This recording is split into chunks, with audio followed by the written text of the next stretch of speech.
Patriotas de Venezuela, hombres y mujeres, rodilla en tierra. Unidad, unidad, unidad de los patriotas. No faltarán los que traten de aprovechar coyunturas difíciles.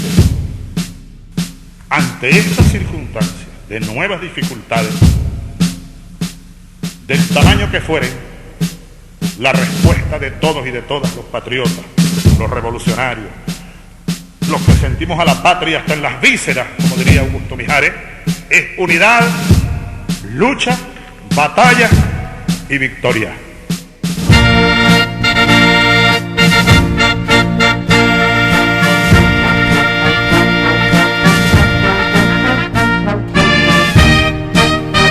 Al rumor de clarines guerreros, ocurre gritado, ocurre veloz, con celosos dragones de acero que guardan la patria que el cielo nos dio.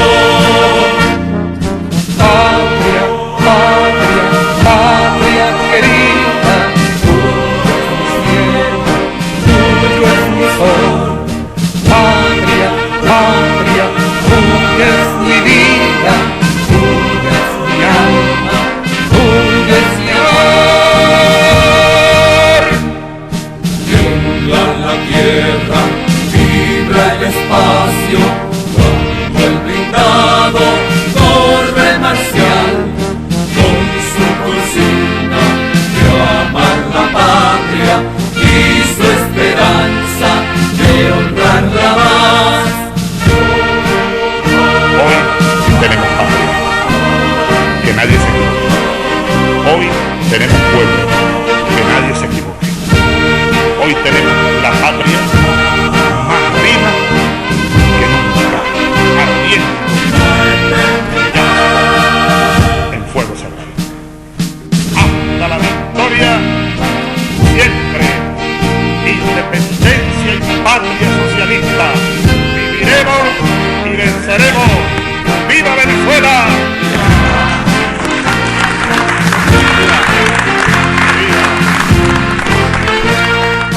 Patria, patria, patria querida, tuyo es mi cielo, tuyo es mi sol. Patria, patria, tuya es mi vida, tuya es mi alma, tuya es mi amor. Bien, oíamos allí a nuestro comandante interpretando junto a la banda marcial de Fuerte Tuna, lloviznando canto, ¿no? Que es el himno, uno de los himnos del ejército, hablando de la patria. Es uno de los himnos más bellos que tiene nuestro componente militar. Esto, hacemos referencia a esto por lo de la parte del socialismo que estábamos hablando, ¿no? Que el comandante en esta locución de esta canción interpreta hermosamente, de corazón, la idea de revolucionaria socialista, ¿no? Y mucha gente todavía no ha visto lo profundo del mensaje que da allí en esta locución, ya que no lo sienten todavía, no han visto los alcances que tiene el proceso revolucionario ni la idea socialista de avanzada sobre el del bien común sobre el bien individual, porque tenemos el capitalismo, como decíamos, en la sangre, y los niños, los jóvenes son los que más sienten esto, aunque ustedes no lo crean. Ellos han asimilado mucho más porque son más vivaces para aprender, y eso es lo que preocupa a la oposición capitalista, porque están viendo que cada vez que esto aumenta, ellos pierden el terreno y se les hace más difícil volver al gobierno. Ahora, eso también depende de nosotros, hacer el trabajo adecuadamente, porque si no, nosotros mismos haríamos que esto suceda. Recuerden que el peor enemigo está en casa, el más peligroso y el más complicado. Si nosotros mismos no hacemos el trabajo bien, nosotros mismos nos tiramos a la calle. Entonces fíjense, estamos hablando acá de esto porque vemos cómo, por ejemplo, esta oposición habla de manera drástica, dramática, como si fuera el fin del mundo, que nosotros debemos el 30% aproximadamente del PIB, unos 300 mil millones de dólares, y resulta que no dicen nada de los 24 billones de dólares que debe Estados Unidos. La deuda pública norteamericana son billones de dólares, o sea, miles de millones de dólares. O sea, ellos deben unas 100 veces más lo que debemos nosotros, y nosotros debemos el 30% aproximadamente del PIB y ellos deben el 108% del PIB. ¿Y qué hicieron ahorita? Todo este drama fue aumentar la deuda, llegar a deber, para deber más este año. Entonces vemos todo un drama. Y en Venezuela, como les decía, nosotros vemos, por ejemplo, ellos perdieron 24 mil millones de dólares en estos 16 días de paralización del gobierno, que el gobierno como tal no se paralizó, se paralizaron fueron los empleados de más abajo, los barrenderos, las secretarias, los porteros, los museos, esas cosas que a ellos no les interesan. Pero les aseguro que los senadores siguen cobrando su sueldo igualito. Los que se quedaron sin cobrar siempre son los más de abajo, los de abajo. Entonces vemos, bueno, que ellos perdieron. Entonces esto es un drama, que se perdieron 24 mil millones de dólares, y resulta que nosotros en el 2002 nos paralizaron por 3 meses, no 16 días, sino 3 meses, nos paralizaron el Estado, y las pérdidas fueron de 200 mil millones de dólares, más de 200 mil, creo que fueron 236 mil millones de dólares que se perdieron en esos 3 meses. Y ahí sí no dijeron nada, porque la oposición, claro, ¿cómo lo va a decir si fueron ellos los que lo hicieron? Entonces, Estados Unidos, como les decía, debe más del 108% del PIB. Nosotros apenas el 30 y algo por ciento, 32% si mal no recuerdo, porque se estaban debiendo casi el 40%, pero se desembolsó un dinero al fondo chino, y esto bajó el porcentaje de la deuda, por supuesto.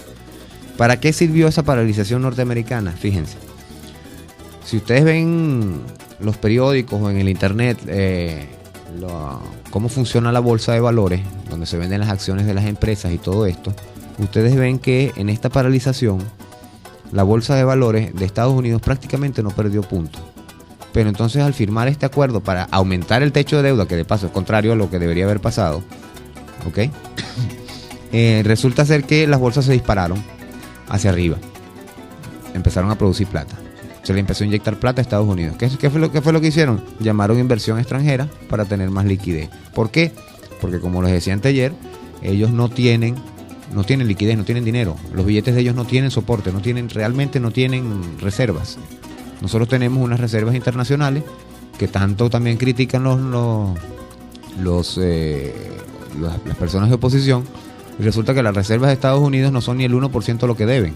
Por ende, ellos no tienen reserva.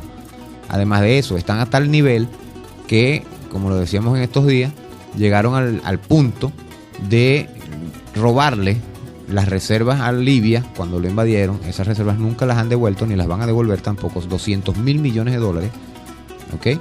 Y le robaron o mantienen en sus arcas la reserva de oro de Alemania.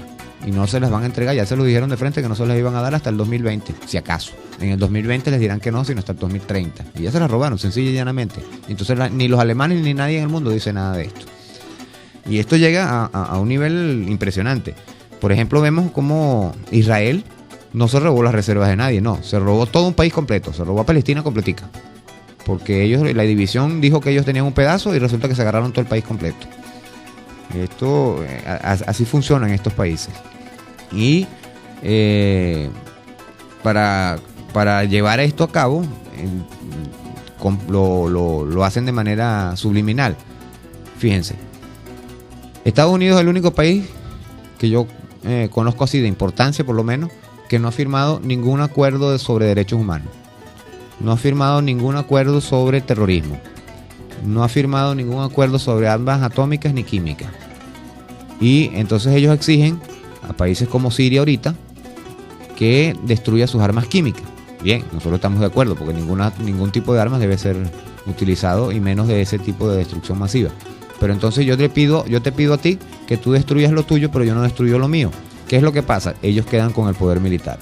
Entonces mucho de su poder militar no es de que ellos hayan sido mejores ni que hayan crecido, sino que los demás nos hemos minimizado a raíz de estas políticas internacionales. Fíjense, tenemos 5 países que dominan a 300 países en la ONU. Son los 5 países de la cuestión esta del Consejo de Seguridad, y estos 5 países dominan a los otros 300, y los otros 300 no tienen derecho a nada. No hay derecho a voto, no hay derecho a veto, no hay derecho a nada. Nos dejan ahí temporalmente en ese Consejo de Seguridad, pero sin ninguna razón, porque si votamos a favor de algo, por ejemplo, si una sanción contra Estados Unidos mismo se veta, hace un veto, o sea, dice no me sancionen y ya. Entonces ahí es donde tenemos un problema grave, porque si estas 5 naciones se ponen de acuerdo en algo, no hay manera de evitarlo. Los otros 295 países están fritos. Así de sencillo. Los otros 195 son 200 países realmente en la ONU. Entonces vemos cómo ellos obligan a países, como lo hicieron con Libia, por ejemplo, que les pidieron para abrirles las puertas al mundo internacional y quitarle las sanciones económicas y de todo este tipo que les tenían. Le solicitaron a Gaddafi que hiciera la destrucción de sus misiles y de todo esto. Vino Gaddafi, lo hizo, y ¿qué pasó? Acción siguiente, a los pocos meses ya lo estaban invadiendo y lo acabaron con Libia y mataron a Gaddafi. Así de sencillo. Lo mismo están tratando de hacer en Siria ahorita. Ahorita Siria va a tener su poder de disuasión, que eran las armas químicas, lo va a eliminar, y tenemos el grave presentimiento, algunas personas como yo, que esto es lo que va a abrir las puertas a ellos para intentar una invasión. Ojalá y Rusia y China de verdad se opongan a esto esta vez, porque ya está bueno. ¿Hasta cuándo, pues? Pero entonces el problema está en que si los intereses de Rusia y China, imagínense, China es el mayor tenedor de la deuda norteamericana. Si los norteamericanos van a la quiebra, China va a la quiebra. Igual que Rusia. Rusia también es uno de los mayores tenedores de deuda norteamericanos. Si ellos van a la quiebra, entonces el otro va a la quiebra. Y entonces ahí se va a hacer un juego geopolítico que va a manejarse por medio, como siempre, de los intereses económicos. Y eso es preocupante, porque si los intereses se tocan a favor de la invasión de estos 3, en función de estos 5 países, lamentándolo mucho por Siria, pero será invadido. Y entonces los otros países estaremos viéndolos así como sin poder hacer absolutamente nada. Esto no debería seguir pasando. Nosotros debemos tener mecanismos, por eso hicimos, el presidente Chávez creó la CELAC. Fíjense, él lo fue haciendo por pasos pequeños.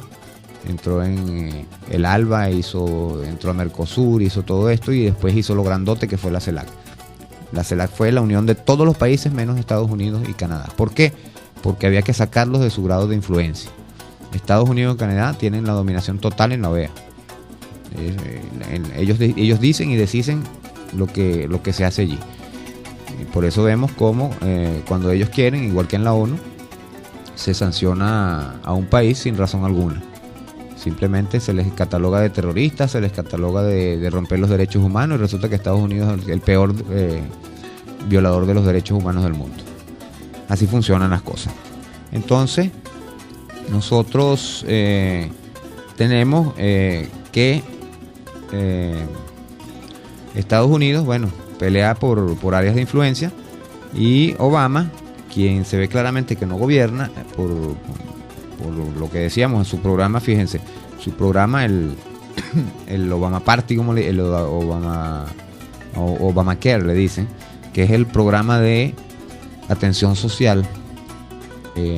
Fíjense, para que él no lo haga, le trancaron el país, le trancaron el Estado, y le dijeron no se va a hacer, no va a haber beneficios de salud para nadie.